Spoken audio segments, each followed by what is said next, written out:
Hey guys, this is Kirop speaking, and in today's little dev update we are going to tackle 3 topics, and that would be the setup screen for the Lite Campaign mode and the various options you will have to set up said Lite Campaign. And topic number 2, factories and their add-ons, which just recently have been added to the game. And then topic number 3, what more needs to be done before we can get rolling and have you play the game. So let's take a look at the Lite Campaign setup screen, and as you can see we have our little world map here, and we can select a region. Isn't that pretty? It really does look out of place for automation itself, because this is more or less stuff which is for the Unreal version and not really for automation in the key engine. But anyway, we put that one in. And you choose your starting region, and you can choose your company name and starting year. And if you want to start a company in 1970, of course you can do that. The game will adjust the difficulty score accordingly. And then the next option down here you have is Company Tech. Company Tech, as long as we don't have any R&D system in the game, is completely static. So at the start you can choose some kind of a company profile, and you spend points in order to get tech pool in these tabs of the game. For example, the bottom end tab will get like +3 tech pool, and that costs you 6 points. And as you can see here, the higher you go, the more it costs. So the step from 3 to 4 costs you 4. The step from 4 to 5 costs you 5. And so on. 70 points in total is considered the standard for a game, and that would be 100% difficulty. And you can just choose whatever you want. So you could go for very low ratings in all categories for just a few points, like Jack of all trades but master of none, or you could really specialize in 1 or 2, like I'm the fuel system master, and then you go to 10 points and see like, oh shit, I've already spent most of my 70 points I have. Of course you can go higher than 70 points, but the absolute maximum is 140. That's when the calculations start freaking out. To these points here are added the engineering team levels. At the start of the game, like in this setup screen, you can set your founding engineering team, and they are undead. They just don't age. So for instance, you could have, let's go with Norbert here from Poland, and he is level 14 and thus costs you 14 points. And you can have up to 6 staff members.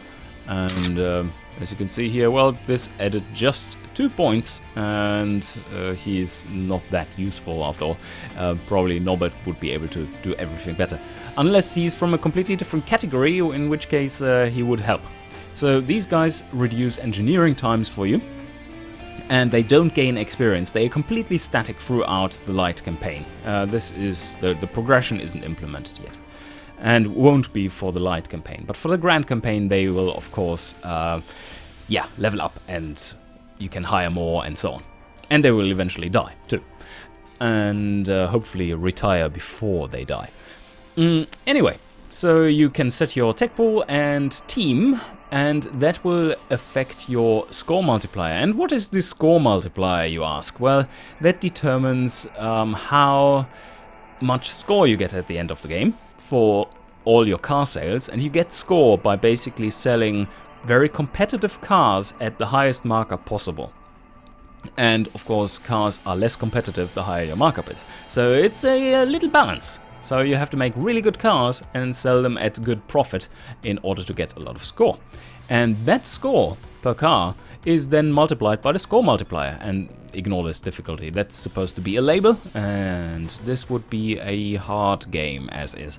And there are more modifiers here, as you can see, and that is your starting cash, which goes between 50 million and 5,000 million.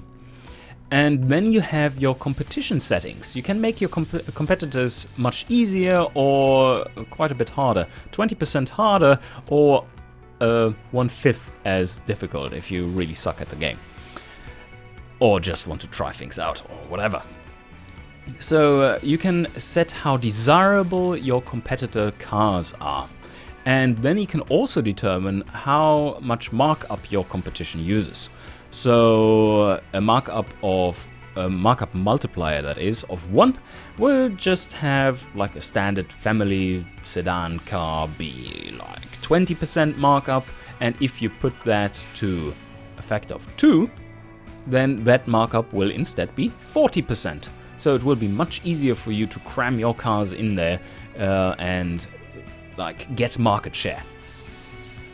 And of course you can go the other way as well and say the competition just uses half their standardized markup, and that would mean that the 20% markup car now only has a 10% markup.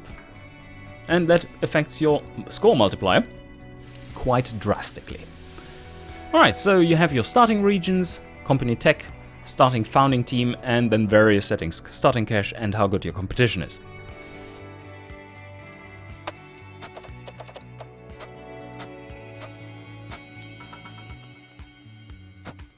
And now comes the part where we set up the factory.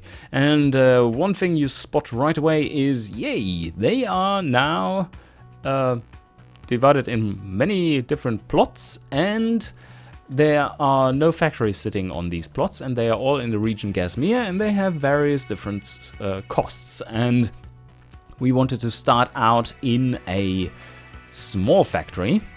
Oh, did we? No, we have 1 billion or something. So we start out in a medium factory. Yes, medium-sized factory, and let's go with a medium-sized factory there too. This is not the same plot, but engine factory plots and car manufacturing plots are separate.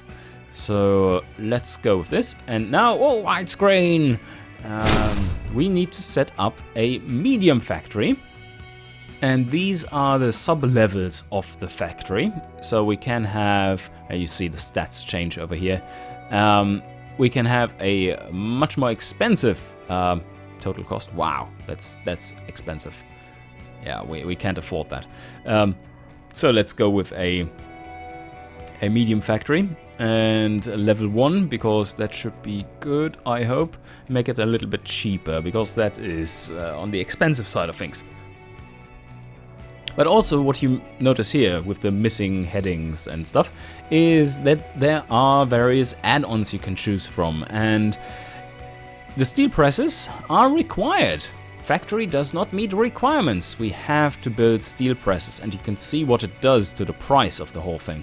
The steel presses are what produce the steel panels, so if you want to have a really cheap factory, you might consider doing alloy bodies for your cars in a lot of labor-intensive work and higher material costs and shit.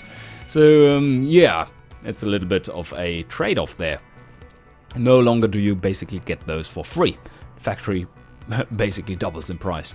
Anyway, we want to set up a medium. Can we afford a medium too? Probably can. Of course, add-ons become much more expensive the larger your factory is too. So yeah, let's go with everything. That changes price quite a bit. Of course, the carbon fiber plant shouldn't really be there in 1946, I think. But yeah, and SMC, maybe they didn't quite know what that is either. But you could have a Leatherworks workshop, which crafts you nice handmade interiors. And that is a nice thing to have. So let's go with a medium 2 here. Do we want that? Medium 1. Then I can show you a different concept. Alright, so we have 2 plots. And this is now our engine plot. And let's say, well, it is a medium factory plot, but we can build a factory small on there. And let's go with level 3. And as you can see here, this is a lot cheaper than a medium 1 is. Yeah, half the price. And I think our engines are a little bit simpler than the cars even, so maybe this is enough for us to just get by for the moment. And here you also have the various add-ons. So if you use components in your factory which require forge works, that is it. So finally, after how many years? Like 5 years? No, it's not quite 5 years. 4 and something years in... I remember the first demo of the game in 2012. I think that already had requires ForgeWorks. Well, these ForgeWorks is what we're talking about. So still can't see them. That will all be illustrated in the Unreal version of the game. But as you can see, it makes the factory quite a bit more expensive. Alright, so we have various add-ons to choose from, but this engine was very basic, so we don't need much for that. Total costs of the factory, 335 million. No, also quite steep, but I think with the medium factory here, 600, 335, and then plus the engineering costs, we should be on the good side of things. So that is the new add-on setup. So now finally it all makes a little bit more sense, and you can't just produce a very specialized car without having to pay for it any longer. What more needs to be done?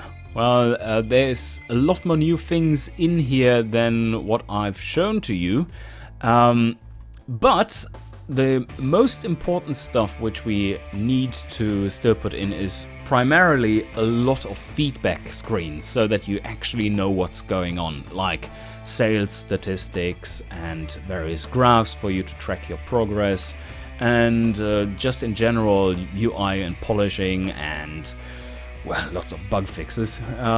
There's a lot in here which still is very rough around the edges. But we are getting there, and now that we have sorted out the underlying issues of various aspects of the calculations, we had, for instance, to switch from our normal handling of data to a database system, and that took a while. But yeah, now it's coming along nicely, and you will get another little dev update with more info coming pretty soon, because I could just take this version and make another little dev update, and that's probably what I'm going to do. So next little dev update early next week, I would guess, and then maybe a let's play as well. Anyway, hope you enjoyed, and see you guys next time.